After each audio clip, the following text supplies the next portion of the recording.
Bonjour, je voudrais vous parler de 3 rêves que j'ai faits.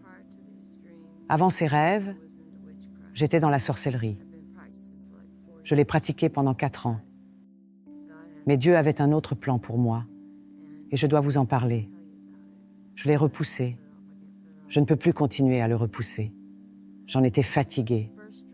Le premier rêve que j'ai fait, j'ai juste vu le nom de Jésus écrit dans le premier rêve.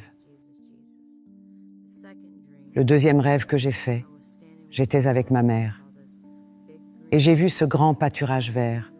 C'était de la belle herbe verte. Et j'ai dit « Maman ». Mais ma maman est décédée depuis plus de 5 ans. Je ne pouvais pas la voir, mais elle se tenait debout derrière moi. Alors j'ai dit « Maman, regarde ce grand pâturage vert. Dieu fait de si belles herbes vertes. » Mais à ma gauche, c'était l'obscurité totale. Et je suis passée de la position debout à une position fétale, puis j'ai été emportée dans les ténèbres. Mais aussi vite que j'ai été emportée, je fus ramenée tout de suite après, et je me suis réveillée. Le troisième rêve était le plus important, parce qu'il était significatif, le plus significatif. J'étais dans une petite douche minuscule,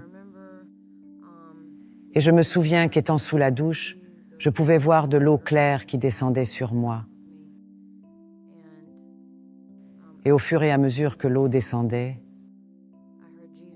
j'ai entendu Jésus dire « Ne t'inquiète pas, tout a été nettoyé, je t'ai purifié. » Et j'ai regardé vers le bas, le fond de la douche, et il y avait 3 fissures dans le sol.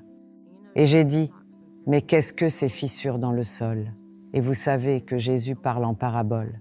Et il a dit « Ne t'inquiète pas pour ces fissures dans le sol. Il y aura toujours des fissures dans le sol, ce qui signifie à peu près que nous sommes humains, que nous ferons toujours des erreurs. Mais nous avons été purifiés, et il m'a lavé. Je pense donc que mon message venant de lui pour vous est que nous nous repentons, demandons pardon, et que nous soyons sincères pour donner nos cœurs à Dieu. Il y aura toujours des fissures. Nous ne sommes pas parfaits. Nous allons faire des erreurs. Mais nous devons demander à Dieu le pardon. Mais nous aurons toujours ces fissures dans le sol. Mais Jésus va les laver. Il nous purifie. Tout ce que nous avons à faire, c'est de l'accepter dans notre vie, comme notre Seigneur et Sauveur personnel.